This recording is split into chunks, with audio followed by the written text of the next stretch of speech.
Славјето заврши. Почнуваат разговорите кои ќе треба да доведат до формални преговори за тоа кој покрај победничката ВМРО ДПМН ќе биде дел од идната влада. Партијата на Христијан Мицкоски не крие дека првични контакти веќе се остварени со Вреди, коалицијата на опозицијските партии на албанците. Во овој момент можам да потврдам дека има единствено комуникација и имало единствено комуникација со представниците на ВЛЕН.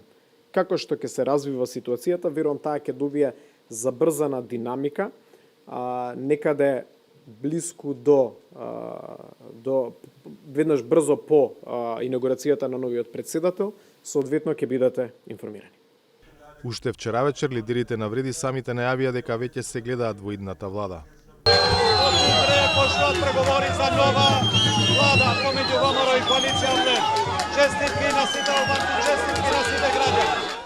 Бројките велат дека ВМРО ДПМН со освоените 58 мандати и Вреди со 13 имаат комотно мнозинство од 71 мандат, но дали преговорите ќе запрат тука? Ние имаме намера со сите опозицијски партии кои што настапија на новија избори да разговараме и да видиме што е тоа што може да биде наша точка на поврзување. Тоа не значи дека сите тие би биле дел од идната влада која што ќе предводи коалицијата Твоја Македонија, предводена од ВМРО ДПМН. Знам на Максим Димитриевски, кој на вчерашните парламентарни избори не успеа да го повтори успехот од првиот круг избори за претседател, почна да се нуди за соработка.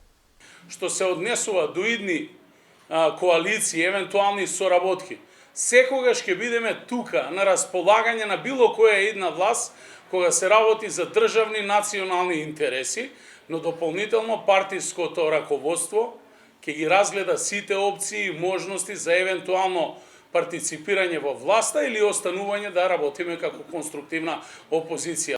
Денеска заседаваше раководството на ВМРО ДПМН и ги утврди контурите на рамката врз основа на која ќе преговара со другите партии. Тие контури се економска силна држава, фронт против криминалот и корупцијата и постигнување на правда, реализација на стратешкиот интерес за европски интеграции преку диалог и исполнување на принципи. Уставните измени од кои зависат евроинтеграциите ги нема, но ја има пораката од Софија само ден по изборите. И то ще проличи многу скоро. Дали новиот президент Многу брзо ќе стане јасно дали новиот претседател и партијата која однесе победа на изборите пред се ќе работат за европската перспектива на Република Северна Македонија или ќе тргнат по некоја друга насока. Од секогаш сум ја поддржувал европската интеграција на Северна Македонија, но со почитување на принципите на добро соседство и особено на копенхашките критериуми за членство. Тоа значи и промена на уставот и почитување на правата на македонските бугари. Честитки за победата, но и повик за продолжување на евроинтеграциите стигна од Вашингтон и од Брисел. Мои срдечни честитки до Гордана Селјановска-Давкова за незиниот историски избор за прва жена претседател на Северна Македонија. Честитки за сите оние граѓани кои вчера го искористија своето избирачко право на претседателски и парламентарни избори. Соединетите американски држави ќе продолжат да ги поддржуваат вашите цели за безбедност, просперитет и целосна евроатлантска интеграција на земјата, порача американската амбасадорка Агелер.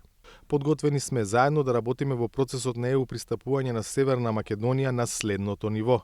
Се обидуваме на соработка со претседателката Гордана Селјановска-Давкова за забрзување на неопходните реформи за напредок во преговарачкиот процес, напише еврокомесарот за проширување Оливер Вархеј. За Гласот на Америка, од Скопје, Владимир Мирчевски.